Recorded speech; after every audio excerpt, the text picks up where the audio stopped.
everyone! Welcome back to my YouTube channel. This is Erlinda Sanz, a Carinderia owner na may 3 anak na nakapagpatapos po ng kanilang pag-aaral sa kolehiyo ng dahil lang po sa Carinderia business. Gusto ko lang pong i-share sa inyo ang journey ko at magbigay din ako ng mga tips sa mga natutunan ko along the way. But before that, sa mga bago pa lang sa channel ko na hindi pa nakapag-subscribe, please click the subscribe button and click the notification bell upang ma-notify kayo sa next upload ko po ng mga videos.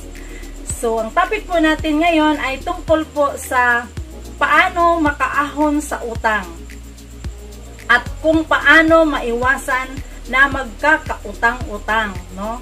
So, but before that, shout out po sa ating mga viewers at sa ating mga subscribers, no? Sana'y nasa mabuti po kayong kalagayan ngayon, no? Isa sa ating mga viewers na nag-comment po sa aking vlogs last time. Huwag mangutang ng puhunan at huwag basta-basta susuko. So, ito po ang kanyang comment, no? Basahin ko po. Sabi po niya, 10 years na po kami in Carinderia business. Ups and down, may 2 college at may 2 high school. Baon po kami sa utang. Pero, lumalaban pa din, no choice. No, maraming salamat po sa iyo, Maribel, no? At sana'y makatulong po ang videong ito, no? Upang ma-inspired po kayo, no? Ang masasabi ko po sa inyo ay go lang po kung ano man ang makakabuti po sa inyong mga anak. Kahit baon po kayo sa utang, at least po ay ginagawa nyo po para sa magandang kinabukasan ng inyong mga anak, no? Hindi naman po ninyo pinagsusugal ang inyong pinagkakautang. Yan po ang pinaka-importante, na hindi po winaldas, hindi sinusugal, hindi nilalakwat sa ang pera.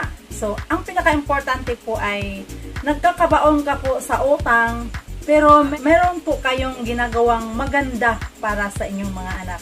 So, I'm salute of you dahil kahit papano po ay nakakaraos din at lumalaban pa din, no? Laban lang, no? Huwag susuko. Dahil may Panginoong Diyos po na tumitingin po sa ating mga mabuting gawain. So, lalo na para sa kapakanan ng ating mga anak.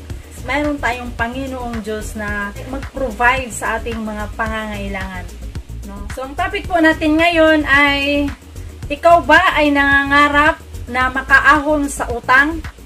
Ikaw ba ay problemado sa pera, baon sa utang? Maraming dahilan upang mabaon sa utang.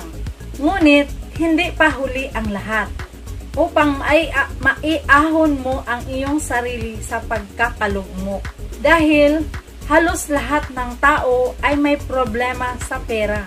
Mayroong utang talaga. Ngunit, kung mapag-aralan ito, kung paano magpapaikot ng pera, ay malaking tulong po ito para sa iyo. Magbibigay po ako ng tips upang maiwasan na magkakabaon sa utang, or tips na upang makaahon sa utang.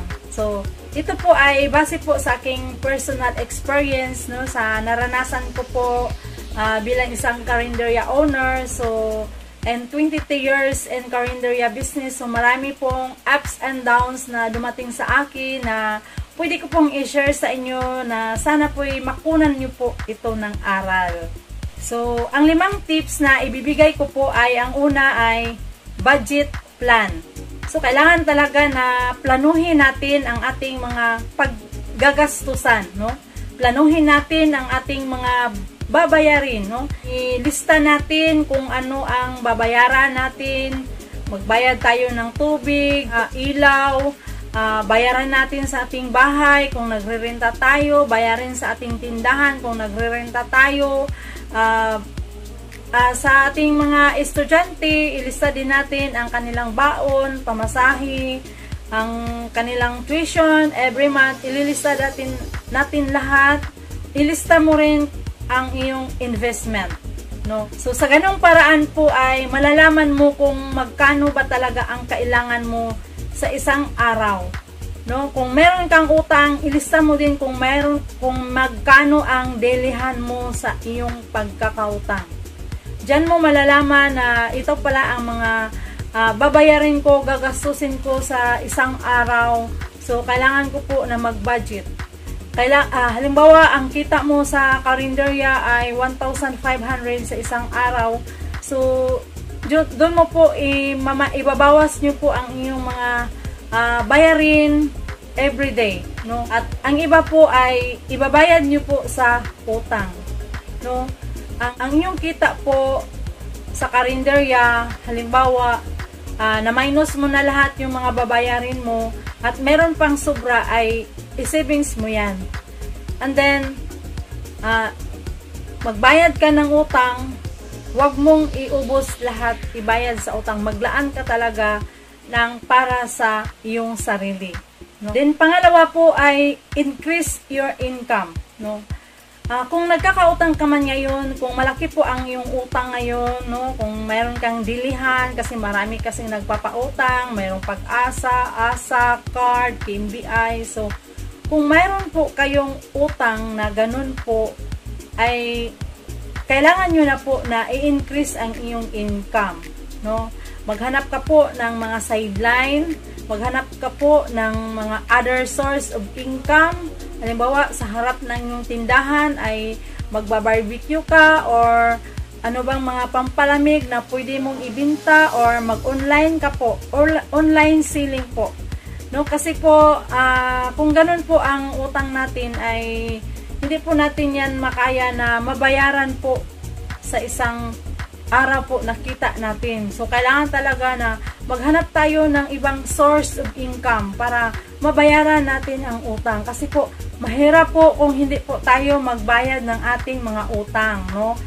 Kasi patuloy tayong mababaon sa utang kapag hindi tayo magbabayad sa ating utang. So, kailangan po talaga, importante po talaga na kung mangutang po tayo ay marunong po tayong magbayad. Pang-tatlong tip ay iwasang mangutang ng pera upang ibabayad mo sa isa mo pang utang. No, yan po kadalasan na makikita ko dito po sa aming kapitbahay, no, na nagkabaon-baon din sa utang ng dahil lang po sa ganyang pamamaraan. No, ito po ang kasi naranasan ko din po noon way back 1992. Nagkaroon po ako ng sari-sari store. So, naubos po yung puhunan ko kasi wala pang sahod yung mister ko. So, umutang po ako sa Bombay. No? So, umutang ako sa Bombay, 5-6. So, hindi pa po na ubos, hindi pa po umabot ng 60 days ay ubos na po ang paninda ko. Kasi doon ko po kinukuha lahat. So, hindi ko na makaya bayaran ang aking utang sa kita ng aking tindahan, kaya humanap po ako ng isa pang utang, no? Isa pang utang upang meron po akong pambayad sa una ko na utang. So, which is maling-mali po ang nagawa ko. So, hindi po talaga success ang aking negosyo noon kasi po nabaon po ako sa utang, no? Hanggang sa nasara ko po ang aking sari-sari store kasi hindi po maganda pagka-handle. So, ayan, iwasan talaga na mangutang ng ibabayad sa isa pang utang. Then, pang-apat po ay track your progress. No? So, kailangan talaga na i-monitor mo kung nababawasan ba ang iyong utang. No? Ilista mo talaga kung, halimbawa, ang dilihan mo ngayon ay 1,000. No? So, magbawas ka ng dilihan. So, malalaman mo doon na nabawasan na, nagiging 800 na. So, kailangan mo talaga ilista. I-monitor mo talaga ang iyong utang. So, halimbawa, next month, 800 na lang ang dilihan mo. So, bawasan mo naman ng isa pang dilihan. Halimbawa, 600 hanggang sa isa na lang po ang iyong dilihan, no? Dahil mabuti po kasi na kapag ganyan po ay bawas-bawasan po natin talaga ang ating mga pagkakautang hanggang sa makaahon po tayo sa ating utang. Then, panglima po ay gumawa ng passive income, no? Para kung kahit paupo-upo ka na lang, ay meron ka pa ring income na natanggap, no? Meron ka pa ring kita na tinatanggap aside po sa iyong kita na karinderya. No? So, yan lang po sa araw na ito at sana'y may natutunan kayo sa video kong ito, and please don't forget to click the subscribe button and click the notification bell upang ma-notify kayo sa next upload ko po ng mga videos. Tandaan, sa negosyo ay kailangan ang sipag at tiyaga at dasal at may pananalig sa puong may kapal. Thank you for watching. See you on my next vlog.